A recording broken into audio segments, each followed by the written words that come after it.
The survey ship Caelthir Dawn dropped out of warp above a quiet blue planet that the star charts called Sol 3. The crew called it something else. They called it the Grave World, because every scout who had ever come near it in the last 10,000 years had reported the same strange readings, and then said nothing else, forever. Captain Wraith Ilona stood on the bridge with her arms crossed, watching the planet turn slowly on the main screen. She was Dravith, a species that stood taller than humans, with gray-blue skin and eyes that could see in almost total darkness. Her people had been exploring the stars for over 6,000 years. In that time they had mapped 100,000 worlds, catalogued 1,000 dead civilizations, and fought exactly one war that they still talked about in hushed voices. This was not supposed to be a dangerous mission. It was supposed to be routine. "Report," she said.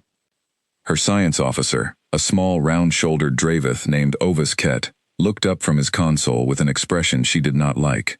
Ovis had been on 40 survey missions. He did not usually look nervous. "Captain, the planet is inhabited. Low technology on the surface. Iron Age tools, agriculture, no spaceflight, nothing that should worry us." He paused. "But there is something beneath the crust. Something big." "Big how?" "Metal, Captain. Enormous amounts of processed metal, buried under the northern ice sheet and running down through what looks like a series of tunnels or chambers. My sensors are having trouble reading through the rock, but the shapes are not natural. They are ships." Wraith felt the old cold feeling settle into her stomach, the one every Dravith captain was trained to notice and never ignore. "How many ships?" Ovis swallowed. "My best count right now is somewhere between 4,000 and 6,000. The bridge went quiet. Even the low hum of the engines seemed to fade. "That is not possible," said the helmsman, a young Dravith named Fine who had only been on 3 missions before this one. "A species with no spaceflight cannot have thousands of buried starships under their planet." "I did not say the ships were built by the species on the surface," Ovis said quietly. "I said they were under the planet the species on the surface happens to live on." Wraith walked closer to the screen, staring down at the blue and green world as if she could see through the crust with her own eyes. Something about the phrase Ovis had used stuck with her. Not built by them, just buried under them. "Pull every historical record we have on this system," she ordered. "Every survey report, every old scout log, anything at all. I want to know why nobody has ever mentioned this before." It took Ovis almost 2 hours to gather everything, because almost everything he found had been marked as restricted by the Dravith Council centuries ago. What he did find, buried in old archives that had not been opened in generations, made the bridge crew go pale one by one as he read it aloud. 10,000 years ago, before the Dravith had even left their home system, there had been another spacefaring civilization active in this part of the galaxy. The records called them only the Old Makers, because nobody who wrote the reports had known their real name. The Old Makers had been powerful. Old star charts showed their territory stretching across hundreds of systems, and then, all at once, their territory had gone silent. No transmissions, no ships, no trade routes. Just silence. The strange part, the part that made Wraith's skin prickle, was a single sentence buried in a report written by a Dravith explorer who had died more than 8,000 years ago. He had written, "The Old Makers did not die. They went to sleep, and I fear what will happen if anyone ever wakes them." "That is the entire report?" Wraith asked. "That is all that survived, Captain. The rest of his logs were lost." Wraith looked at the planet again. Sol 3, a small, quiet, blue world with farmers and villages and no idea what was sleeping beneath their feet. "Take us into low orbit," she said, quietly. "I want a full scan of those buried structures before we report anything to the Council. If I call this in now and I am wrong, they will laugh me out of the fleet. If I am right, I want to know exactly what we are dealing with before anyone panics." The Caelthir Dawn slid into a low, careful orbit, its sensors sweeping the northern ice sheet again and again, building a picture piece by piece. What they found made even the most experienced Dravith on the crew stop talking entirely. Beneath the ice, carved into the bedrock in a way that should have taken centuries of tunneling, sat a vast underground harbor. Row after row of massive metal shapes, each one nearly a kilometer long, lay resting in cradles of dark stone. The scans showed something like hibernation systems humming quietly along the hulls, systems that had apparently been running, unbroken, for thousands of years. They are still powered, Ovis said, his voice barely above a whisper. Whatever is keeping those ships asleep down there, it has never stopped working. Not once, in all this time. Life signs. I cannot tell for certain.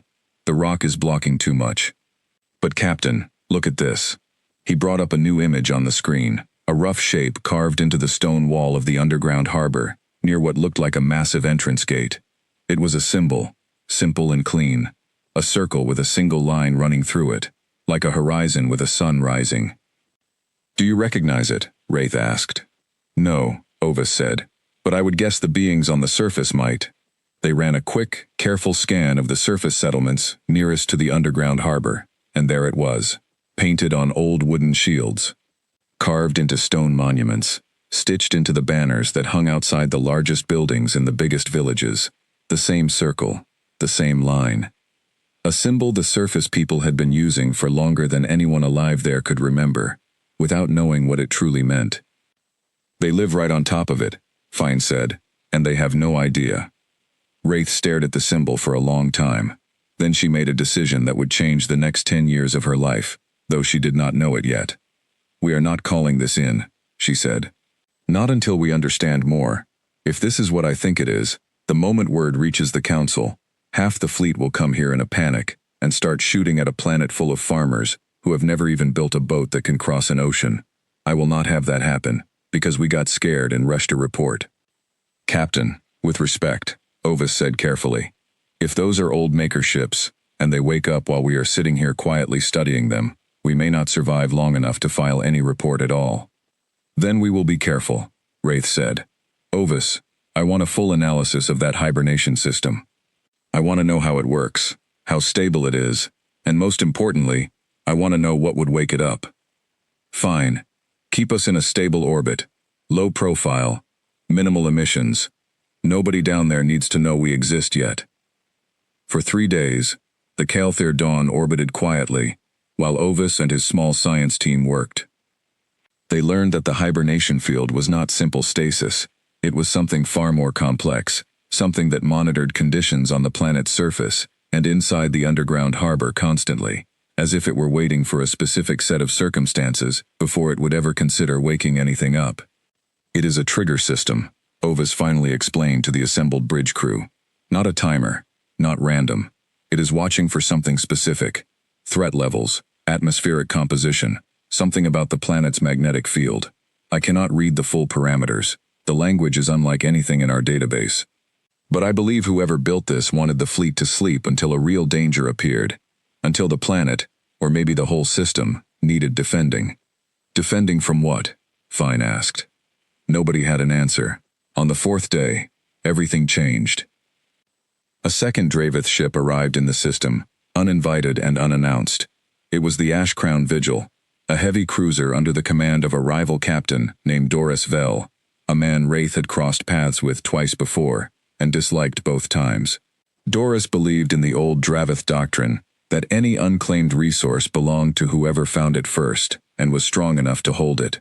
He had a reputation for taking things that were not his, and for shooting first when he suspected he might lose a fight.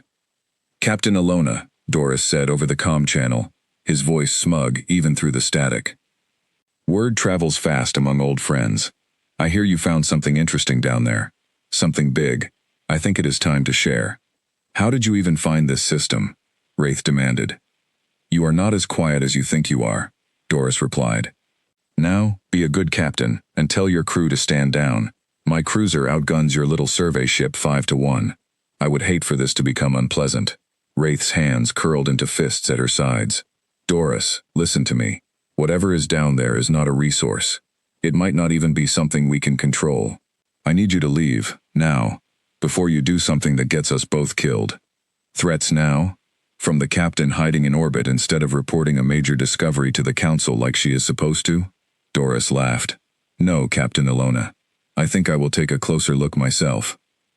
The Ash Crown Vigil began descending toward the planet, ignoring every warning Wraith sent. She watched in growing horror as the heavy cruiser dropped low over the ice sheet and began firing precision charges into the rock above the underground harbor.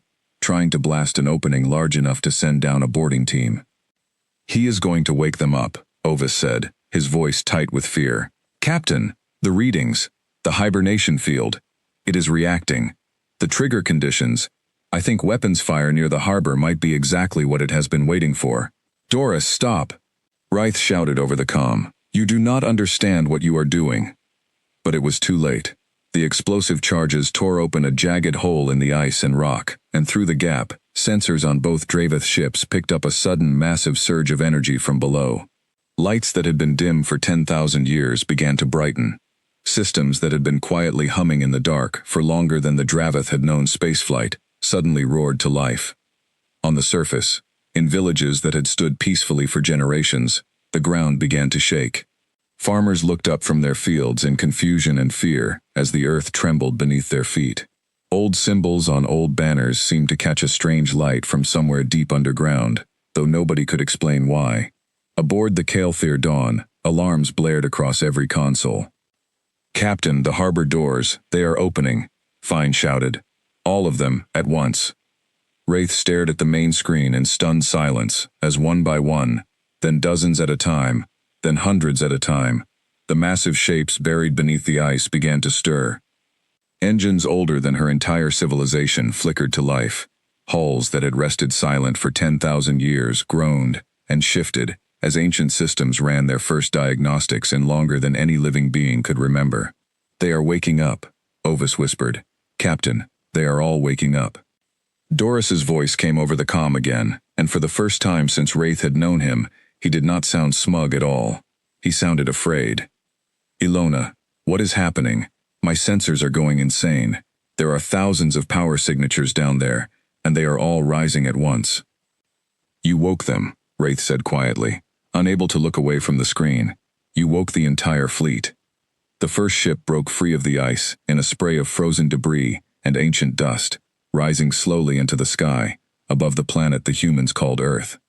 It was sleek and dark, built in a style none of the Draveth had ever seen before, its hull marked with the same circle and line symbol that had been carved into the underground harbor and painted on human shields for 10,000 years.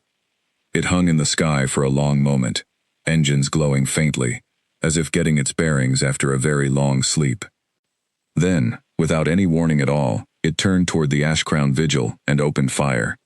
Doris's cruiser shuddered under the impact, alarms screaming across its bridge. "It fired on us. Return fire now." "Doris, do not engage," Wraith shouted, but it was already too late. The Ashcrown Vigil's weapons lit up the sky, striking the ancient ship's hull, and for one terrible moment, Wraith thought the old vessel might simply crumble apart after 10,000 years of dormancy. It did not crumble. Its shields flared bright gold, absorbing the hit without so much as a scratch, and then, from beneath the ice sheet, 100 more ships rose to join the first. On the bridge of the Kael'thir Dawn, Wraith Ilona watched the sky over Earth fill with ancient warships, and she understood, with a cold certainty that settled deep in her bones, that whatever careful, quiet investigation she had planned was over. The old makers had not died 10,000 years ago. They had simply been waiting. And now, because of one impatient captain's greed, the waiting was over. Somewhere far below, in a small village near the northern coast, an old farmer named Tomas dropped his hoe in the dirt and stared up at the sky, where lights he had never seen before were rising out of the earth itself, painted with the same symbol that hung over his own front door. He did not understand what he was seeing, but something deep and old inside him, something that felt older than his own memory, told him that everything was about to change. He was right. Though not even he could have guessed how right he truly was, or how soon the rest of the galaxy would learn exactly what had been sleeping beneath their feet all along, and exactly why it had been sent to sleep in the first place. War, ancient and long delayed, had finally come to wake the sleeping fleet of Earth. Wraith stood frozen on her bridge for a long moment, watching the sky fill with more and more rising ships, each one shaking free of frost and stone, as if it had only been resting for a single night instead of 10,000 years. She had trained her whole life to react quickly in a crisis, but nothing in that training had prepared her for a moment like this one. Every rule she knew about first contact, about caution, about respect for the unknown. All of it had already been broken by a captain, more interested in claiming glory than in understanding what he had found. "Captain, orders?" Fine asked, his hands hovering over the controls, waiting for a command that might save them all, or get them killed, depending on what she chose next. "Hold position," Wraith said, forcing her voice to stay steady, even though her heart was pounding. "Do not raise shields any higher than they already are. Do not point a single weapon at anything down there. I want them to see, very clearly, that we are not part of whatever Doris just started." Ovis was still staring at his console, cycling through sensor readings so quickly that the numbers blurred together. "Captain, I am picking up something else. The ships are not just rising, they are organizing. Look at the formation. That is not chaos, that is discipline. Whatever intelligence is guiding them, it has been ready for this moment for a very long time." On the surface below, the shaking ground had already begun to settle, though the fear had not. In villages scattered along the northern coast, people gathered in the open air, staring upward with expressions that ranged from terror to wonder, to something that looked almost like recognition, as though some deep, buried part of them understood exactly what they were seeing, even though their conscious minds could not explain it. Ellen, still young enough that fear had not yet taught her to hide her curiosity, tugged at her grandfather's sleeve. "Grandfather, the ships, they have the same mark. The same one on our door. Why do they have the same mark as our door?" Tomas did not answer right away. He was too busy trying to reconcile the impossible sight above him with 60 years of quiet, ordinary life, spent tending fields and raising children, who had never asked him a question he could not answer. "I do not know, little one," he finally said, "but I think, perhaps, we are about to find out." Above the planet, the newly risen ships continued to organize themselves into a loose, careful formation, their ancient engines glowing steady and strong despite 10,000 years of dormancy. None of them fired again after that first, single volley against the Ashcrown Vigil. They simply waited, watching, as if deciding what to do next depended entirely on what the strangers in orbit chose to do first. Wraith understood, in that tense and fragile silence, that everything happening in the next few minutes would determine whether this system became a peaceful mystery finally solved, or a battlefield soaked in blood on both sides.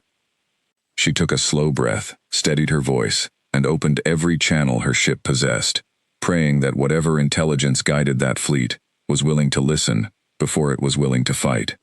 The Ashcrown Vigil burned in low orbit, one engine trailing smoke, its shields flickering weakly against the pressure of 100 ancient guns aimed its way. Captain Doris Vell stood on his cracked and sparking bridge, gripping the edge of his console so hard his knuckles had gone pale, and for the first time in his long, arrogant career, he had no idea what to do. "Status," he barked at his weapons officer. "Shields at 30% and falling, Captain. We cannot survive another volley like that last one." The officer's voice shook. "Orders?"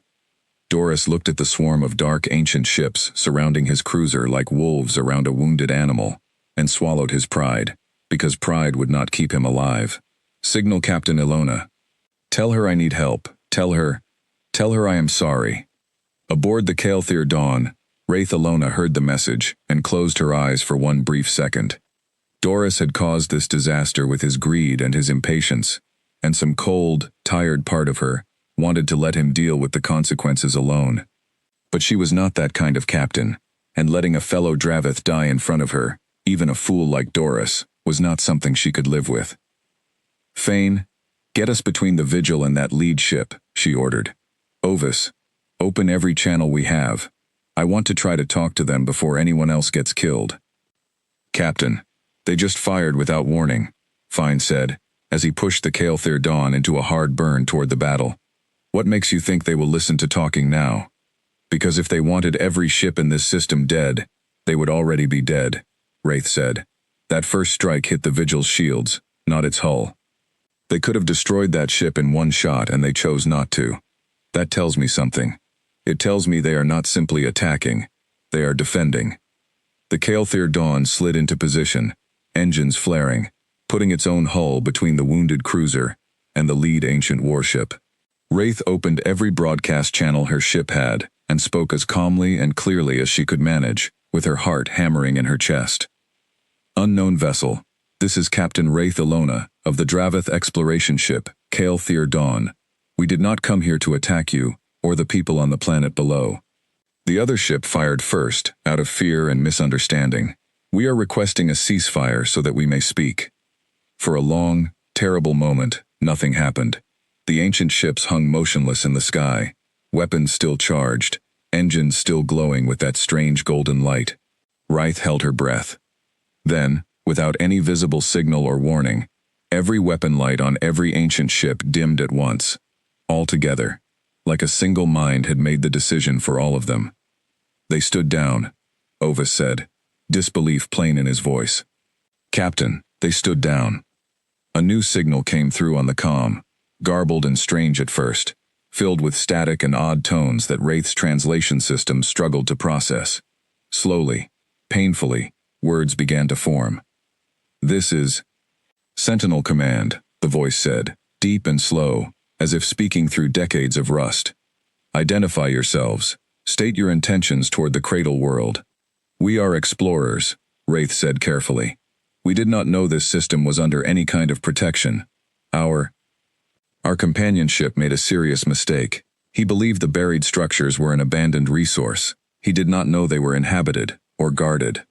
Another long pause. The Cradle world has slept without threat for 10,412 years, the voice said. Explain how you found us. Ovis leaned toward Wraith and whispered quickly. Captain, that voice pattern, it is not organic. I believe we are speaking with an artificial intelligence, something built to manage this entire fleet. Wraith nodded slightly and kept her focus on the comm. We were surveying this star system as part of a routine exploration mission. We detected the buried structures beneath the ice and stopped to study them from a distance, quietly, without disturbing anything.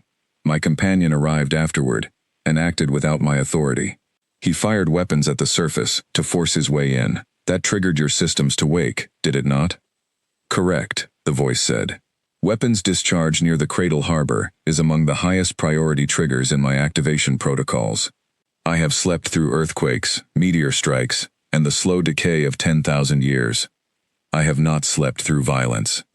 Then I am asking you, Sentinel, to understand that the violence was a mistake, not an invasion, Wraith said. Please. Let us stand down together before anyone else gets hurt. There was a pause that felt to Wraith like it lasted an entire lifetime. Then, finally, the ancient ships began to pull back, forming a loose defensive perimeter around the planet instead of a closing net around the two Draveth vessels. I will allow this misunderstanding to end without further violence, the Sentinel said. But know this, I am now fully awake, and I intend to remain so. The Cradle world is under my protection, and I will not allow it to be threatened again, whether by accident or by intention. Understood, Wraith said, relief flooding through her. May I ask, what exactly is the Cradle world protecting? What are you protecting it from? The Sentinel was silent for a moment before it answered, and when it did, its voice carried something that almost sounded like sorrow. I am protecting the last sleeping children of a species that once ruled 1,000 star systems, until a war ended almost everything they had built. I am protecting the seeds of humanity's rebirth, planted here, on the one world their enemies never found. I have waited 10,000 years for a threat great enough to justify waking this fleet. I had hoped that day would never come, but I fear, now that I am awake, that it may already be too late to go back to sleep. Down on the surface, chaos had erupted in every village and town near the northern coast. People ran from their homes as the ground shook and strange lights filled the sky. Old men who remembered stories from their grandfathers began to speak of an old legend, one that had been passed down for so many generations that most people had stopped believing it was anything more than a bedtime tale. The legend said that long, long ago, before any village had a name, the ancestors of every person on Earth had come from the stars themselves, fleeing a terrible enemy that had destroyed everything they built. It said the ancestors had buried their weapons and their ships deep beneath the ice, along with something called a sentinel, and had sworn never to dig them up again unless the enemy returned to finish what it had started. Most people had always laughed at that story. Tomas the farmer had laughed at it too, more than once, sitting by the fire with his grandchildren while he told it just to see their eyes go wide. He was not laughing now. standing in his field and staring up at the sky full of strange dark ships, each one marked with the same circle and line symbol that hung carved into wood above his own front door. His granddaughter, a sharp young girl named Ellen, who had always loved the old stories more than anyone else in the village, grabbed his arm and pointed toward the sky.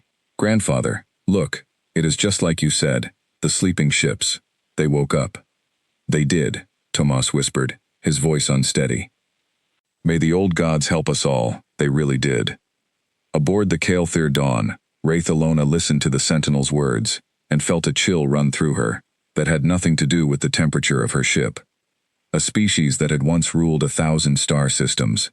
A war that had ended almost everything. An enemy that might return. "Sentinel," she said carefully. "Who was this enemy?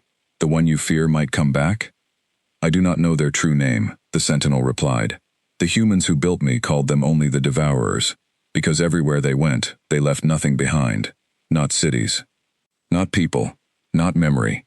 My makers fought them for 300 years before they were finally forced to retreat, scattering what remained of their people across 1,000 hiding places, hoping some might survive long enough to rebuild. This world, this cradle, was meant to be the last and safest of those hiding places. A seed that could grow again if everything else was lost. And the rest of humanity? The other hiding places? I do not know, the Sentinel admitted, and for the first time, its ancient voice sounded almost lost. I have had no contact with any other cradle world in 10,000 years. It is possible they were all found and destroyed. It is possible they still sleep, waiting, as I once did. I cannot say. My purpose was never to search the stars. My purpose was only to guard this one world, and the descendants who would grow upon it, until they were ready to defend themselves, or until they were needed no more. Wraith looked at the screen showing the peaceful, unaware planet below, its surface dotted with small villages that had no idea what history had been sleeping beneath their fields and rivers for 10,000 years. Somewhere down there, ordinary people were farming, raising children, telling old stories by firelight, completely unaware that they were the last remaining seed of a civilization that had once ruled 1,000 star systems, and fought a war so terrible it had nearly erased them from existence. "Sentinel," she said slowly, "I need to know something. And I need you to answer honestly. Are you a danger to my people, to the wider galaxy? Now that you are awake, what do you intend to do?" "I intend to protect the cradle world," the Sentinel said simply. "I intend to remain vigilant against any threat, from any source, that endangers the people who live upon it, whether that threat comes from an ancient enemy returning after 10,000 years, or from a careless captain firing weapons at a sleeping harbor without understanding what she was doing. I have no interest in conquest. I have no interest in war for its own sake. But I will not allow this world, or its people, to be harmed. Not while a single ship of my fleet remains capable of flight." Doris Vell's voice cut in over the comm then, weak and shaken after the beating his ship had taken. "Ilona, is it safe? Can we leave this system now, before something else goes wrong?" Wraith glanced at the screen, at the thousands of ancient ships now forming a slow, careful patrol pattern around the planet, engines glowing steady and strong after 10,000 years of silence. She thought about the report she would have to file with the Dravith Council, about the panic that report was going to cause across a dozen worlds, about the questions that would follow, about the fear that always came when someone discovered a power greater than their own. "We can leave," she said quietly. "But Doris, listen to me carefully. Whatever you tell the Council when we get back, do not make this sound like a threat that needs to be destroyed. These are not monsters, they are guardians, and they have been guarding something precious for far longer than either of our civilizations has existed. If the Council decides to send a fleet here to finish what you started, I promise you, this system will become a graveyard, and it will not be the humans' graveyard." "You believe them," Doris said, sounding almost surprised.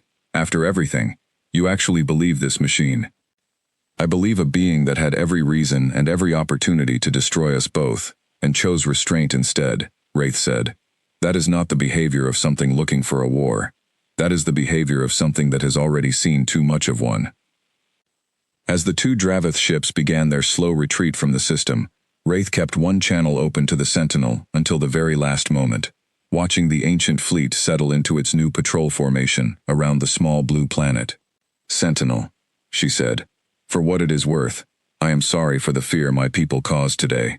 I hope the next visitors your world receives come in peace." "So do I, Captain Ilona," the sentinel replied. "But I have learned, across 10,000 years of watching this galaxy from beneath the ice, that peace is rarely offered freely to the small and the sleeping. It is usually something they must be strong enough to demand. I believe very soon, the children of Earth will need to become strong indeed." As the Kael'thir dawn pulled away into the dark of open space, Wraith Ilona looked back one last time at the small blue world growing smaller behind her, ringed now by the ghosts of an ancient war, and felt certain of only one thing. Whatever quiet, hidden history had just been dragged into the light, the galaxy itself was never going to be the same again. Far below, in villages across the northern coast, people gathered in the fading evening light to stare up at a sky full of strange new stars that had not been there yesterday, and old stories that had once been bedtime tales were suddenly being told again, this time with fear and wonder, and the first faint stirrings of a very old and very deep pride. In the days that followed the Dravith ship's departure, the Sentinel began the slow, careful work of deciding what to do next. For 10,000 years its only purpose had been to sleep and to wait, but now that it was fully awake, it found itself facing questions its original makers had never quite prepared it to answer alone. Should it reveal itself openly to the humans living above, or continue to watch quietly from a distance? Should it attempt to rebuild the fleet to full strength, or remain cautious, uncertain of how the wider galaxy would react to a sudden show of ancient power? It ran through 1,000 possible strategies, in the space of a few processing cycles, and in the end, it chose the same value that had guided its makers 10,000 years earlier. It chose honesty. The first open message it sent to the surface was simple, broadcast in the old human tongue its makers had taught it long ago, translated as best it could into the descendant languages its sensors had picked up from village conversations over the previous days. It appeared as words of light, projected gently into the night sky above the largest coastal settlement, careful not to frighten anyone more than necessary. "People of the Cradle World," the message read, "I am the Sentinel, built long ago by your ancestors, to protect you until you were ready to know the truth of who you are. I mean you no harm. I ask only that you listen, when you are ready to hear what I have to tell you." The reaction across the villages was exactly as mixed as the Sentinel had expected. Some people fell to their knees, weeping with a strange, unexplainable relief, as though some part of them had always known this moment was coming. Others ran and hid, certain that some new and terrible threat had arrived to finish whatever the shaking ground and rising ships had begun. Village elders argued late into the night about what to do, whether to send emissaries toward the great open harbor in the ice, or to seal their doors and pray the strange lights in the sky would simply go away. It was Tomas, of all people, who finally convinced his village to act. He stood before the gathered crowd the morning after the message appeared, his old voice carrying farther than it had any right to across the nervous silence. "I have told you all, every winter, for as long as most of you can remember, the story of the ancestors who came from the stars," he said. "You have always laughed, and I never minded, because I never truly believed it myself either. Not really. Not in my heart. But I believed the story was worth telling anyway, because a good story is worth keeping alive even when you are not certain it is true. Now it seems, the story has decided to prove itself. I do not know what waits for us at that harbor in the ice, but I know that a truth this large does not come along more than once in a person's life, and I, for one, do not intend to hide from it out of fear." His words did not convince everyone, but they convinced enough. A small group of volunteers, Tomas and Ellen among them, made the long journey north, toward the great harbor over the following days, walking through fields and forests that had suddenly become strange and unfamiliar now that everyone knew what lay hidden beneath them. When they arrived, the sight that greeted them was almost too large to comprehend. The harbor entrance stretched wider than their entire village, a massive doorway carved into the ice and stone, glowing faintly with light from ancient systems, still humming steadily within. Ships larger than any building any of them had ever seen, rose in careful rows beyond the entrance, silent now, waiting. The Sentinel greeted them not with the booming, godlike voice some had feared, but gently, patiently, speaking through a simple projection that took a shape almost like a person, translucent and soft. careful not to overwhelm the small, frightened group standing at the threshold of their own forgotten history. "Welcome," it said. "You have no reason to be afraid. This place, and everything within it, belongs to you. It always has. I have simply been keeping it safe until you were ready to come looking for it."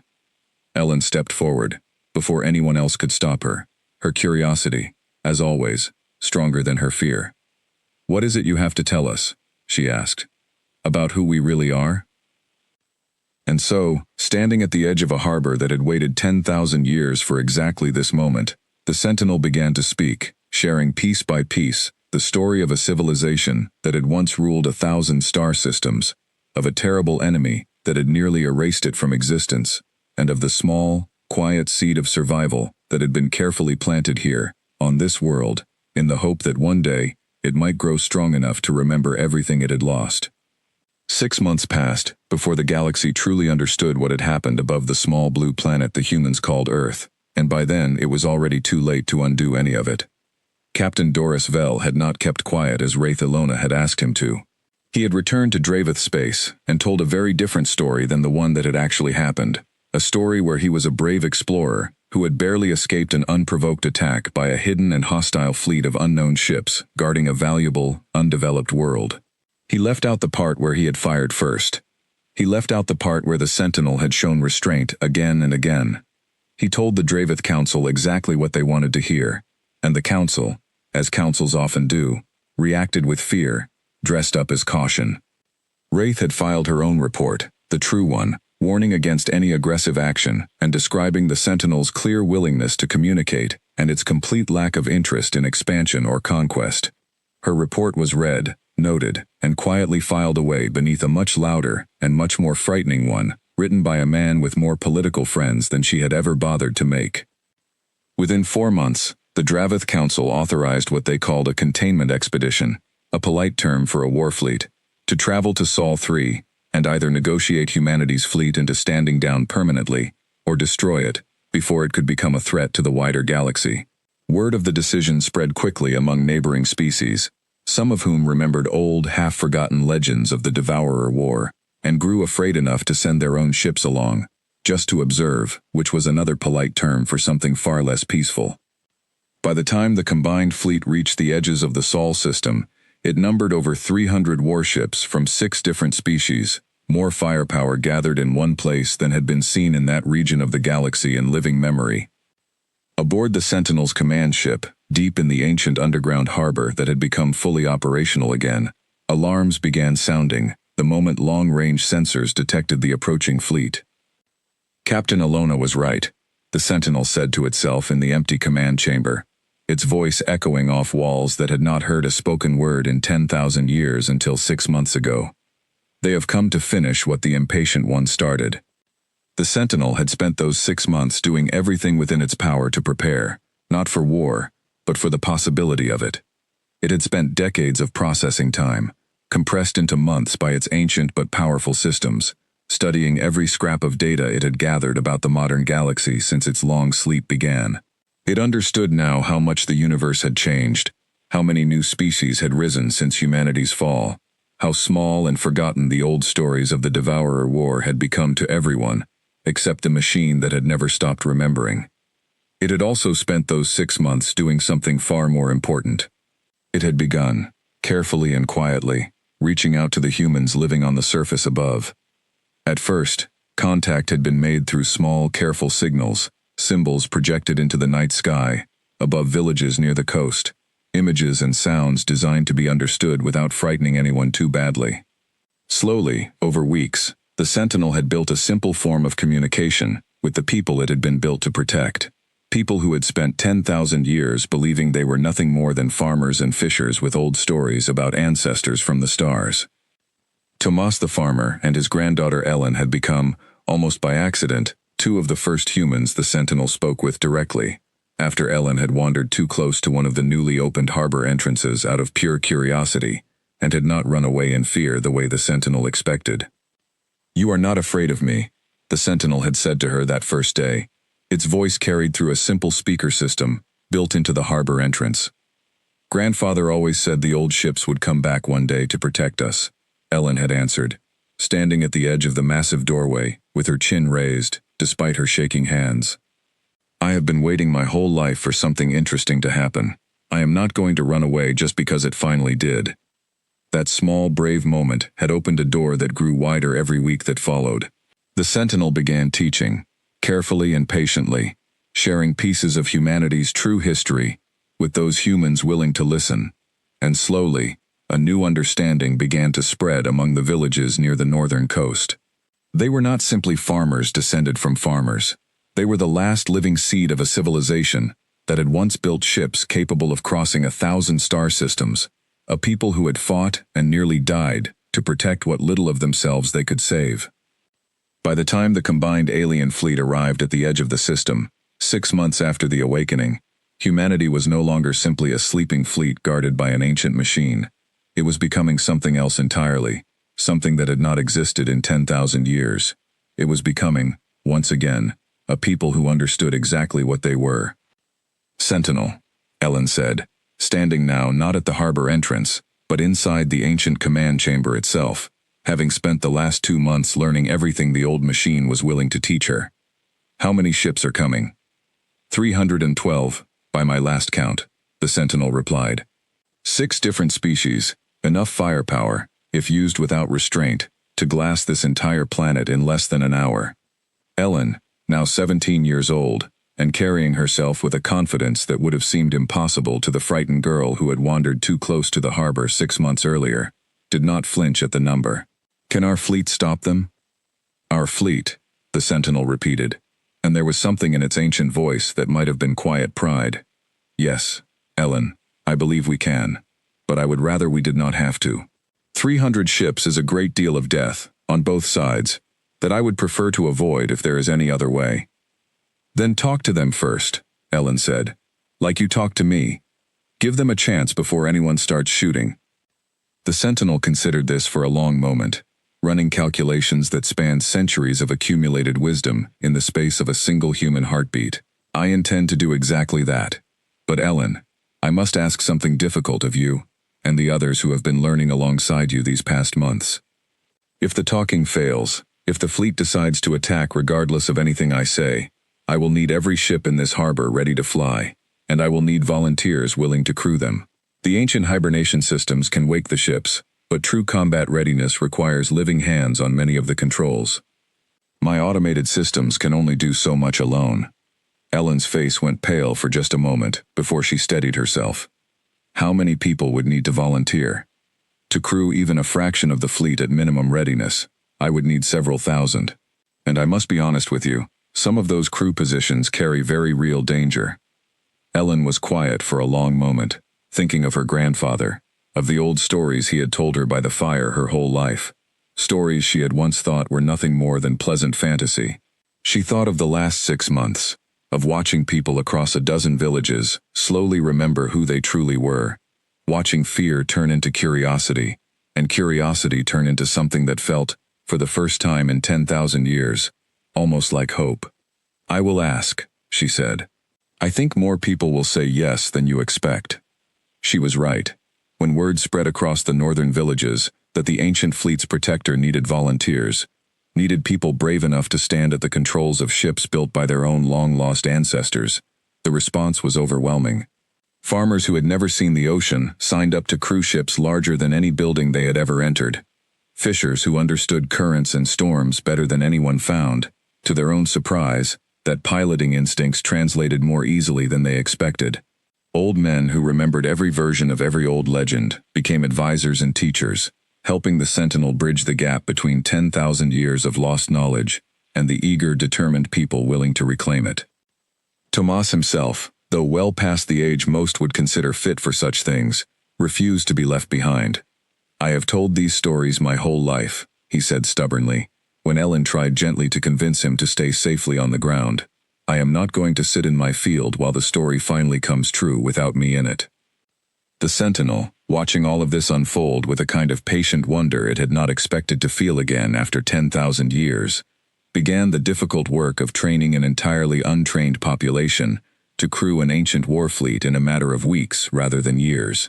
It was not perfect. It was not even close to what the fleet's original crews would have managed. But it was something. And as the alien fleet drew closer to the system's edge, something was very quickly becoming humanity's only chance. When the combined fleet finally reached orbit around Earth, they found not the disorganized, easily contained threat their reports had promised, but a defensive formation of nearly 2,000 ancient warships, arranged in careful, deliberate patterns around the planet, crewed by a mixture of automated systems and thousands of newly trained human volunteers, standing at controls their ancestors had once mastered 10,000 years before them. The lead ship of the alien fleet, a massive Dravith flagship called the Iron Verdict, opened a broadcast channel the moment it arrived, and the voice that spoke was cold, formal, and utterly certain of its own authority. This is Admiral Threx Karan, of the Combined Containment Fleet, speaking under the authority of the Dravith Council and its allied governments. You are ordered to power down your weapons and submit to inspection and disarmament. Failure to comply within 1 hour will be considered a hostile act. Aboard the Sentinel's command ship, Ellen stood beside the old machine's central console, watching the massive alien fleet fill the sky above the world she loved, and felt her heart pounding harder than it ever had before. "Sentinel," she said quietly, "what do we say?" The ancient machine was silent for a moment, gathering itself, drawing on 10,000 years of patience and a lifetime of new hope built in only 6 short months. Then it opened a broadcast channel of its own, one that would reach not only the alien fleet above, but every single ship and every single human volunteer standing ready throughout the awakened armada below. "This is the Sentinel, guardian of the Cradle World, speaking on behalf of the people of Earth," it said, its ancient voice carrying a steadiness that seemed to settle over every listening ship like a calm before a storm. "We have no wish for war, we have no wish for conquest. We ask only to be left in peace, to rebuild what was taken from us 10,000 years ago. But we will not disarm. We will not submit to inspection, and we will not stand by while our world is threatened a second time by those who fear what they do not understand. If you wish to speak, Admiral Karan, I am listening. But if you wish to fight, know that the children of the old cradle stand ready, and we do not intend to sleep through this war." For a long, tense moment, silence hung over the entire system. 300 alien warships and 2,000 ancient human vessels facing each other in the quiet dark above a small blue planet that, 10,000 years ago, had been chosen as humanity's last, best hope. Then, somewhere on the Iron Verdict's bridge, Admiral Threx Karan gave an order, and the first shot of the new war streaked out across the black. In the weeks before the fleet's arrival, the transformation happening across the northern villages had not gone unnoticed by the wider region. Traders passing through began carrying strange new stories to distant towns, tales of glowing ships beneath the ice, and ordinary farmers learning to fly starships older than memory itself. Some of those stories reached ears far beyond human villages entirely, carried along old trade routes that connected Earth's scattered settlements to occasional visiting merchants from smaller, less powerful species who had long ago established quiet, unofficial contact with the more isolated corners of the region. One such visitor, a cautious trader named Fessick, who belonged to a small insectoid species called the Ethar, had been the first to bring word of the approaching Dravith war fleet, having overheard careless talk among council officials during a supply stop months earlier. He arrived at the northern harbor 2 weeks before the fleet itself, trembling with nervous energy as he delivered his warning to the Sentinel directly. "They are gathering a large force," Fessick said, his mandibles clicking anxiously as he spoke through a translation device. "Hundreds of ships, 6 different species, all convinced you are some great hidden threat waiting to devour the galaxy the moment you finish waking up. I do not know if this information is useful to you, but I could not simply say nothing and let it happen without warning." The Sentinel had thanked him warmly, and that warning had bought humanity something precious that history rarely offers a people caught unprepared. It had bought them time. Those 2 weeks became the most intense period of preparation the Sentinel had ever guided, more demanding even than the desperate scramble of the first 6 months. Training that had once focused on simple flight and basic system operation shifted quickly toward coordinated fleet tactics, defensive formations, and the delicate, dangerous art of crewing weapon systems under real pressure. The Sentinel worked without rest, splitting its vast processing power across thousands of simultaneous training simulations, doing everything it could to prepare a population that had known nothing about space warfare only months earlier. Yellen herself had taken on a role nobody expected of her, becoming something between a translator and a symbol for the volunteers pouring in from every corner of the northern region. She was young, but she had been there from the very beginning, had spoken with the Sentinel before almost anyone else, and something about her steady, unshaken confidence gave courage to people twice her age, who found themselves terrified by the idea of sitting behind the controls of an ancient warship. "You do not have to be fearless," she told a group of new volunteers gathered in the harbor, 2 days before the fleet's arrival, remembering words the Sentinel had once told her. "You only have to be willing to try, even while you are afraid. That is all any of us have been doing since the beginning." Tomas, meanwhile, had found his own unexpected purpose. Too old for combat duty himself, he instead became one of the Sentinel's most valuable advisors, helping translate ancient training manuals into language ordinary villagers could understand, weaving old storytelling traditions into new lessons about fleet discipline and courage under fire. It was, he often joked quietly to Ellen, the strangest use anyone had ever found for a lifetime of telling bedtime stories by the fire. When the alien fleet finally arrived, humanity was still desperately unprepared by any reasonable military standard, still crewed largely by farmers and fishers, with only weeks of hurried training behind them. But they were no longer the frightened, confused people who had stared up at rising ships 6 months earlier, with no understanding of what they were seeing. They were, however imperfectly, becoming something new. They were becoming defenders of a home they had only just learned they were worthy of defending. There was one more piece of preparation the Sentinel insisted on before the alien fleet arrived, one that Ellen did not fully understand until she saw it in action. The Sentinel had spent part of those 2 weeks quietly restoring an old communication array buried deep within the harbor, a system its makers had built specifically to broadcast a single, unified voice across every ship in the fleet at once, allowing thousands of separate vessels to move and react as though guided by one mind, even while human hands remained on the controls. "Why does this matter so much?" Ellen had asked, watching engineers and volunteers work long hours to restore ancient wiring that had not carried a signal in 10,000 years. "Because a fleet without coordination, no matter how brave its crews, is simply thousands of individual targets," the Sentinel explained. "But a fleet that moves as one, that trusts a single guiding voice even in the chaos of battle, becomes something far greater than the sum of its parts. Your ancestors understood this well. It was, in many ways, the secret behind everything they ever built. Not superior weapons alone, but the discipline and trust to act together when it mattered most." On the morning the alien fleet finally arrived, that discipline was tested in the most immediate way possible. Long-range sensors first detected the approaching ships 6 hours before they reached orbit, giving just enough time for one final urgent broadcast across every village that had sent volunteers to the harbor. "They are here," the Sentinel announced, its voice steady, despite the weight of the moment. "All crews to your stations. Remember your training. Remember why you are here. I will do everything within my power to guide you, but the courage to fly into what comes next belongs entirely to you." Ellen took her position beside the Sentinel's central console rather than aboard a ship of her own, having been asked to remain as a direct link between the machine's ancient wisdom and the very human fear and determination spreading across the harbor in those final tense hours before contact. She watched on the main display as, one by one, thousands of ships lifted free of the ice, in careful, practiced formation, farmers and fishers and old storytellers alike, taking their places among the stars their ancestors had once ruled, ready, however imperfectly, to defend the only home any of them had ever known. The first shot missed. It was meant to. Admiral Threx Karan had not truly wanted a full war, not yet, not until he understood exactly what he was facing. The blast streaked past the Sentinel's command ship close enough to rattle its ancient hull plating, a warning rather than an attack, a way of saying I can hurt you whenever I choose. The response from the human fleet was immediate, and it was not what Corin expected at all.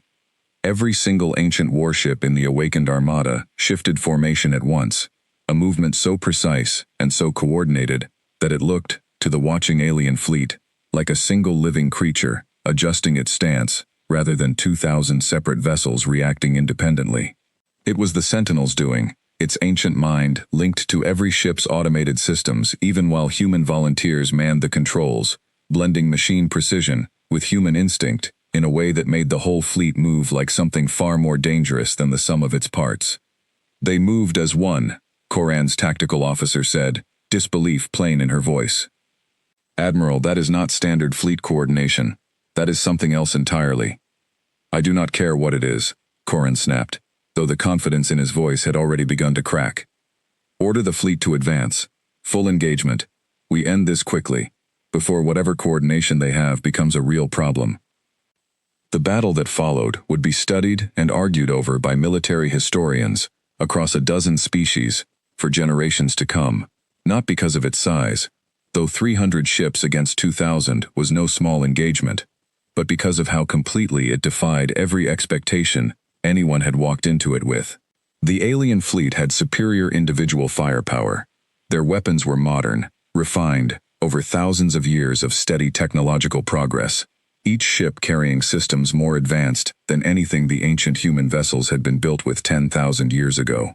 But the human fleet had something the alien coalition had never accounted for. It had numbers so overwhelming that raw individual power meant far less than anyone had expected, and it had a single guiding intelligence capable of directing every single ship with a precision no biological command structure could ever hope to match.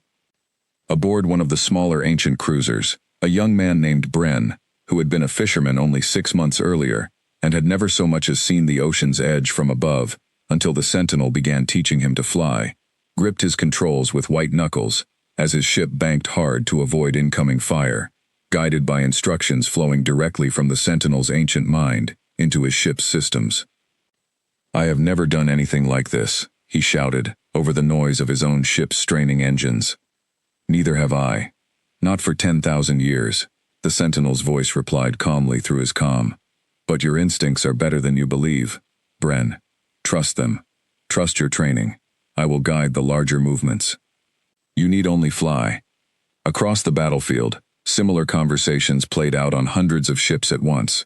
The Sentinel's ancient wisdom, steadying nerves and sharpening reflexes that had only weeks of formal training behind them, while raw human courage and determination filled in every gap that training alone could never have covered in time. Elin stood in the command chamber beside the Sentinel's central console, watching the battle unfold across a dozen screens, her stomach twisted into knots as she watched ships, both alien and human, flare and fall silent as their systems failed under heavy fire. How many have we lost? She asked quietly. 43 ships, so far, the Sentinel replied, its voice carrying a weight that machines were not supposed to be capable of carrying. But somehow, after 10,000 years of memory and loss, this one had learned to hold anyway. The alien coalition has lost 61. We are, for now, holding our ground. 43 people, Ellen whispered. 43 ships, the Sentinel corrected gently. Some crude, some automated. Not all of those losses were living souls, Ellen. I promise you, I am doing everything within my power to keep that number as low as it can possibly be. The battle raged on for nearly 6 hours, an eternity in the confused, chaotic ballet of modern space combat, and slowly, ship by ship, something began to shift. The alien coalition's advantage in individual firepower began to matter less and less against a fleet that moved with such perfect, overwhelming coordination that trying to break through its formations felt, to more than one alien captain, like trying to punch a hole in water. Admiral Threx Koran watched his own fleet's losses mount on his tactical display and felt something he had not expected to feel when this mission began. He felt afraid. Admiral, we have lost over 100 ships, his tactical officer reported, her voice tight with barely controlled panic. Their formation has not broken once, not once, in 6 hours of continuous engagement. What are we fighting? Koran did not have an answer. He had come expecting to face a disorganized, primitive threat easily brought to heel, and instead, he had found himself locked in a battle against an enemy that fought with the combined memory of an entire lost civilization and the raw, desperate courage of people fighting to protect their home for the very first time in 10,000 years. It was Wraith Alona, watching the battle unfold from a safe distance aboard a small scout ship she had commandeered specifically to observe, who finally understood what needed to happen next. She had argued against this war from the very beginning, had warned the Council exactly what would happen if they let fear and Doris Vell's exaggerated report guide their decisions, and now she watched her warnings come devastatingly true, ship by ship, life by life. She opened a priority channel directly to Admiral Koran's flagship, ignoring every protocol that said a survey captain had no business interrupting a military engagement. "Admiral, this is Captain Ilona. You need to stop this, now, before it becomes something none of us can walk back from." "Captain Ilona," Koran snapped, clearly recognizing her name, and clearly not pleased to hear it in the middle of a battle he was rapidly losing control of. "This is not the time." "It is exactly the time," Wraith shot back.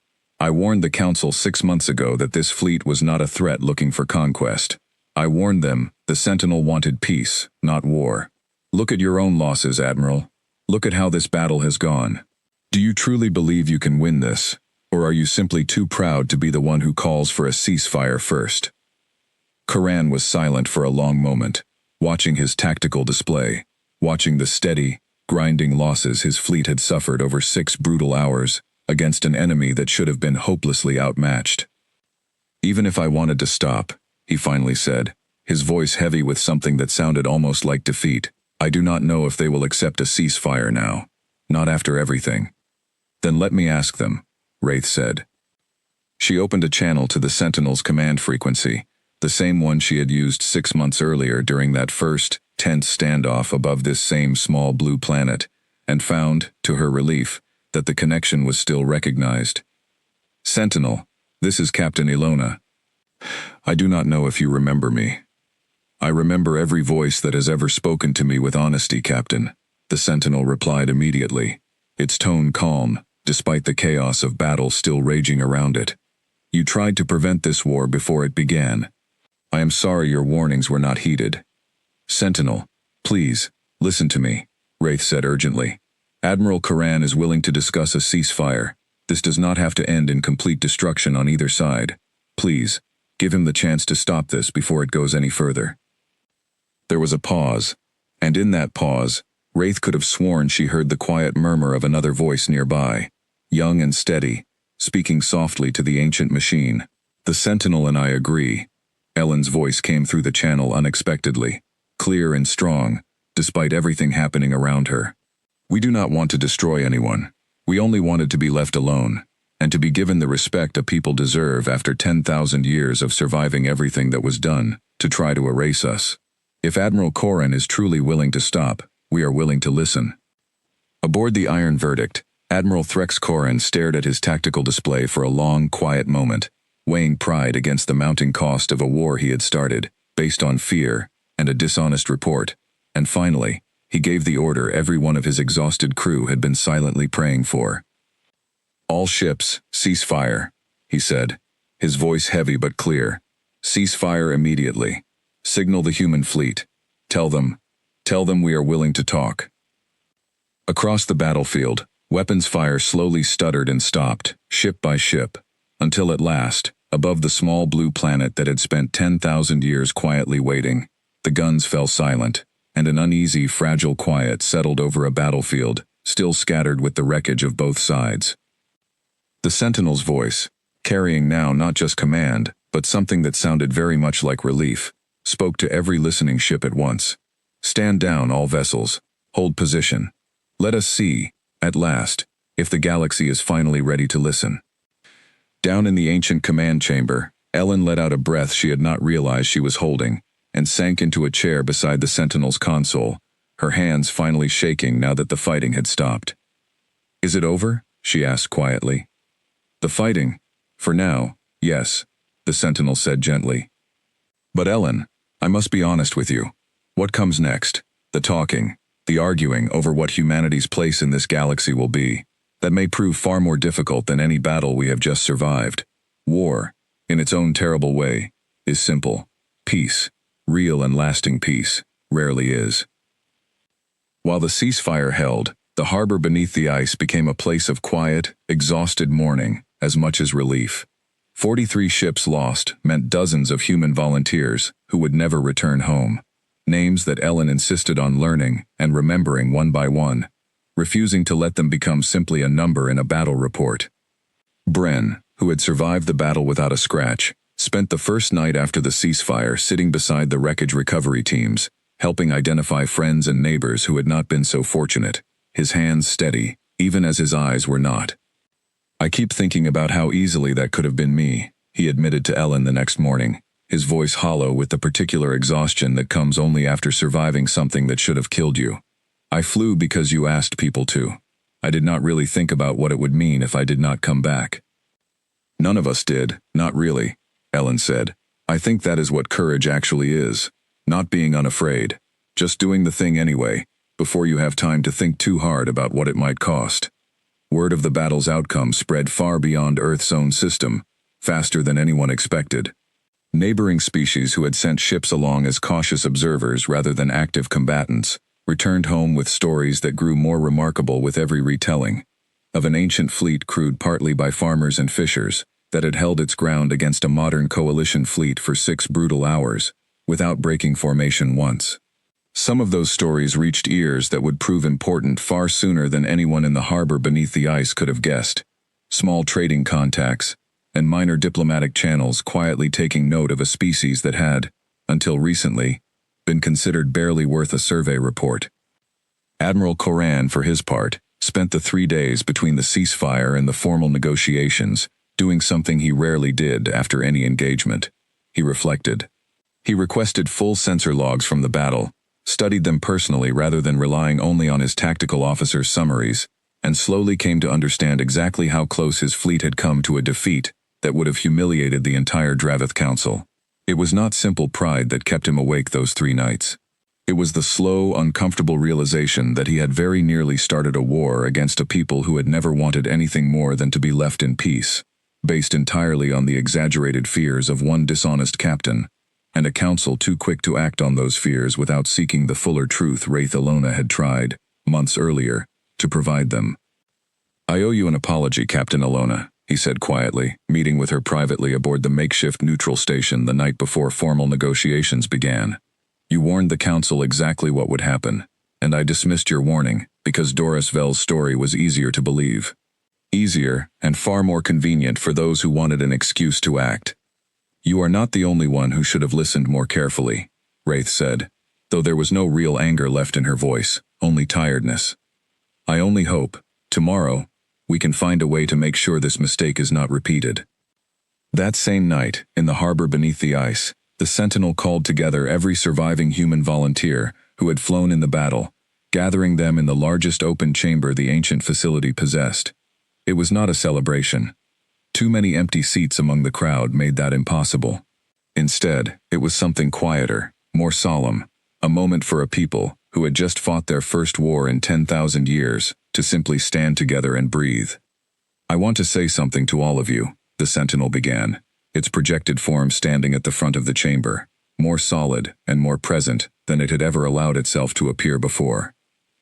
"I was built to protect this world, and for 10,000 years, protecting it meant nothing more than waiting quietly and hoping the day I was built for would never come. When it finally did come, I was not the one who protected you.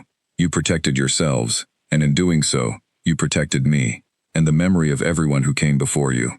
I have existed for 10,000 years. I do not think I have ever been more grateful to be awake than I am tonight." Bren stood near the back of the crowd, his arm in a makeshift sling from a minor injury sustained during the battle, listening to the Sentinel's words with an expression that mixed grief and pride in equal measure. Beside him, an older woman named Dessa, who had lost her own son in the fighting, wiped quiet tears from her cheeks, even as she nodded along with every word. "He would have wanted this," she said softly, more to herself than to anyone nearby. "He always said he wanted to matter. I think, tonight, he finally does."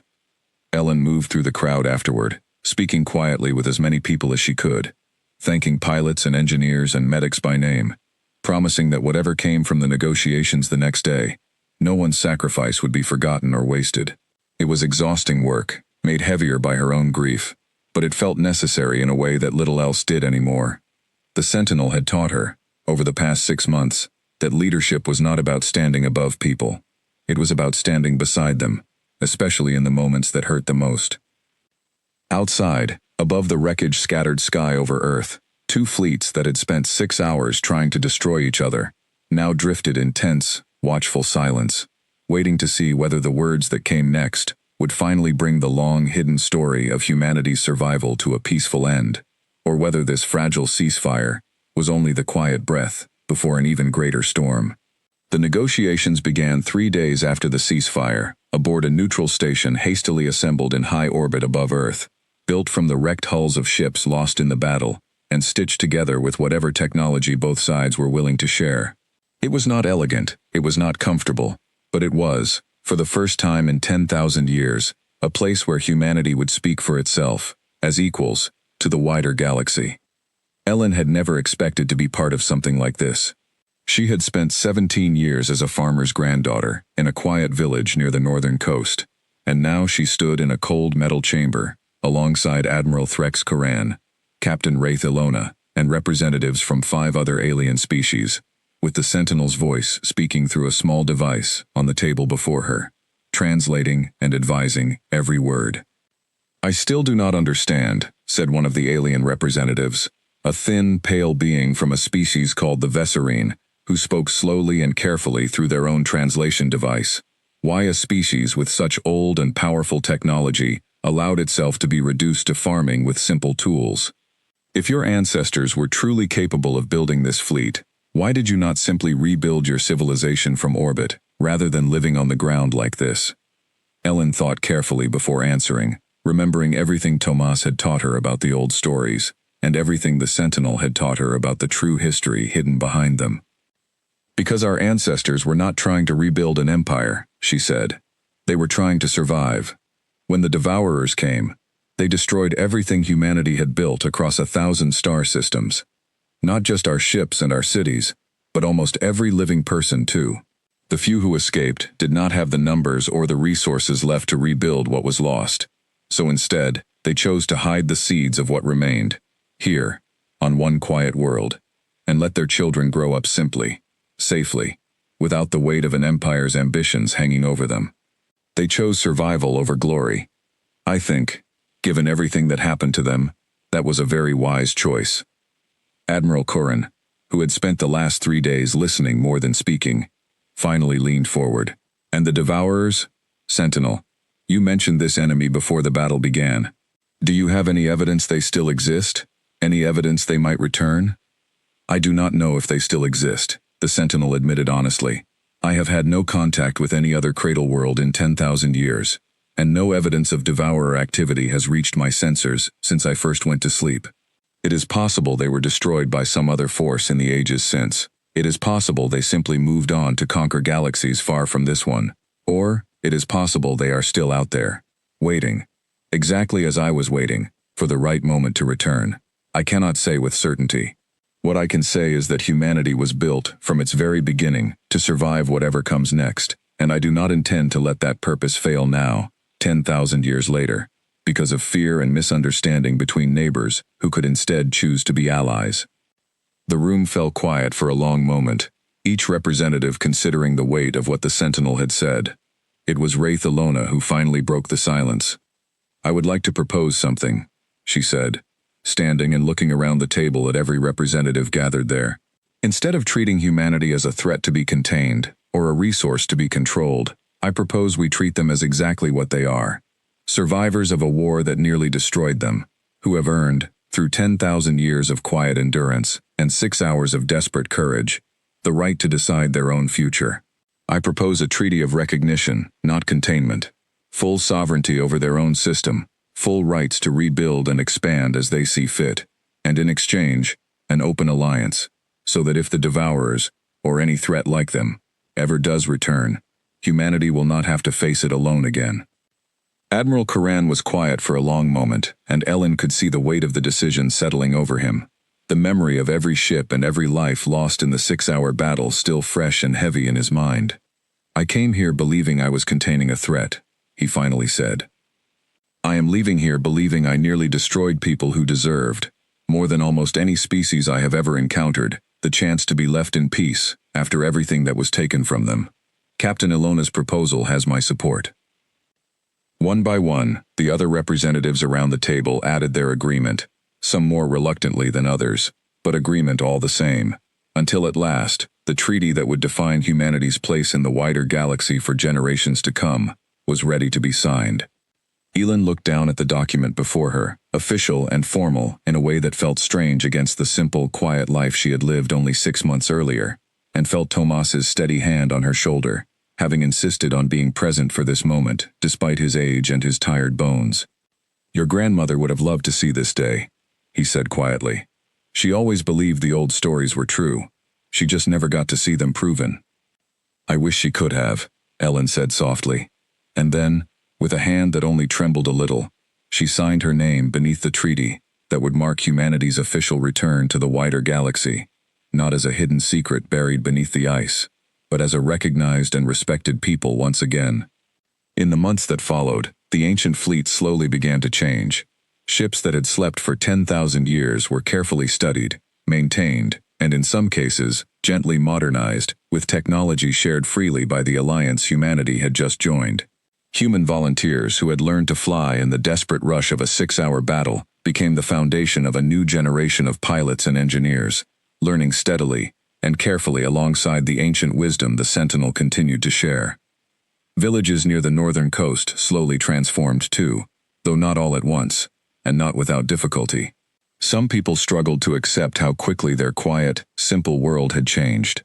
Others, like Bren the former fisherman, found themselves swept up eagerly into a future none of them could have imagined only a year earlier, training to become part of a fleet that would carry humanity's name back out among the stars. The Sentinel remained at the heart of it all, its ancient voice a steady, patient guide through every difficult transition, teaching a new generation everything it remembered of the old, and learning, in turn, everything new that this generation had to offer, forged not in the empire humanity had once been, but in the quiet, humble villages that had kept its people alive through 10,000 years of careful, hidden survival. One evening, nearly a year after the awakening, Ellen stood beside the Sentinel's console in the underground command chamber, watching a live feed of the first fully human-crewed exploration ship departing the system, heading out to begin the slow, careful work of searching for any sign of the other lost cradle worlds that might still be sleeping somewhere among the stars. "Do you think we will find them?" she asked. "The others, if there are any left." "I do not know," the Sentinel admitted honestly, as it always did, "but I believe, more than anything else, that this is exactly what your ancestors would have wanted. Not simply to survive quietly forever, hidden and afraid, but to grow strong enough, eventually, to go looking for whatever family might still remain out there in the dark. I believe, Ellen, that is what makes a people truly worth protecting, not simply the desire to survive, but the courage, once survival is finally secure, to reach back out and try to save others too." Ellen smiled, watching the small ship's lights fade slowly into the darkness of open space, carrying with it not just a crew of brave volunteers, but the quiet, stubborn hope of an entire species that had spent 10,000 years waiting patiently beneath the ice for exactly this moment. "Grandfather always said the old stories weren't finished yet," she said softly. "I think he was right. I think this is only the beginning."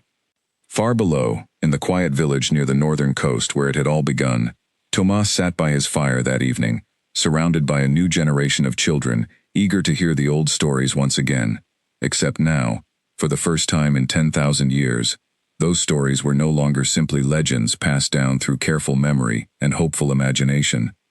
Now they were history, still being written, one brave choice at a time, and somewhere far above, among the vast and endless dark between the stars, thousands of ancient ships that had once slept silently beneath the ice stood ready once more, ready not for conquest, and not for fear, but simply for whatever came next, exactly as they had always been meant to be.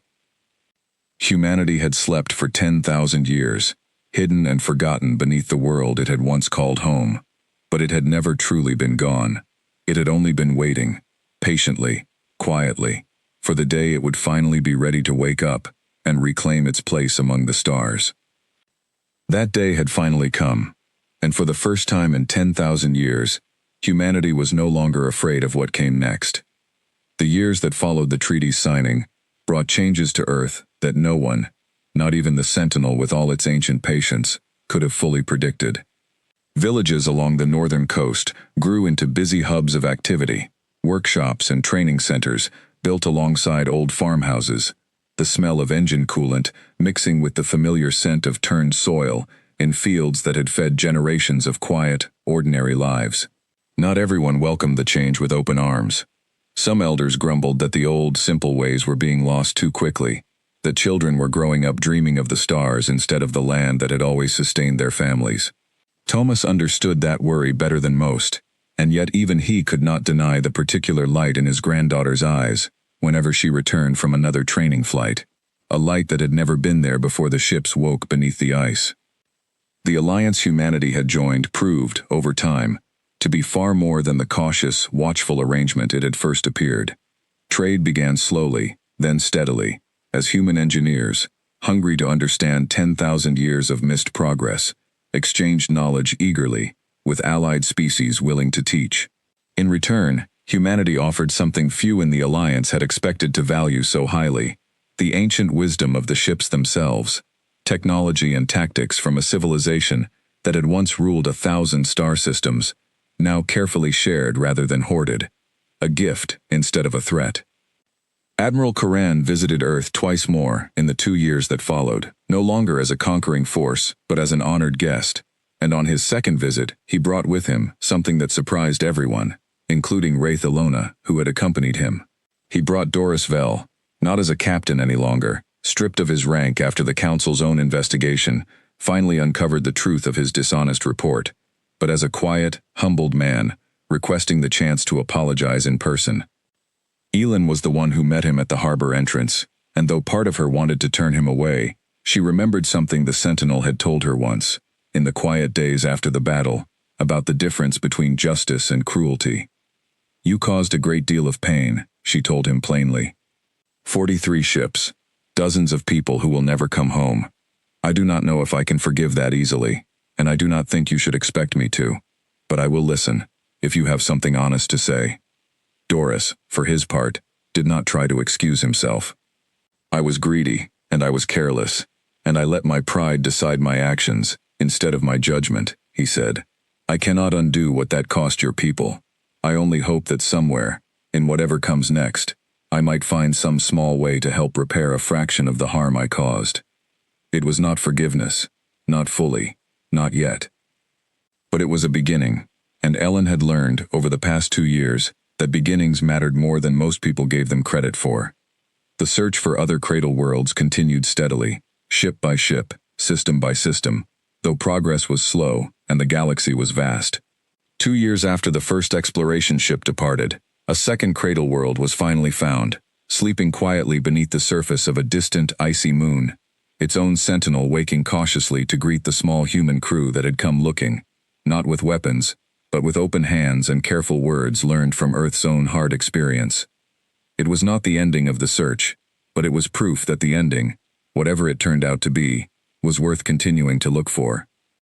Ellen was 20 years old when she finally stood at the helm of her own ship for the first time, no longer simply a volunteer thrown hastily into a desperate battle, but a trained captain in her own right, chosen and trusted by both the Sentinel and the growing council of human leaders who had emerged in the years since the awakening.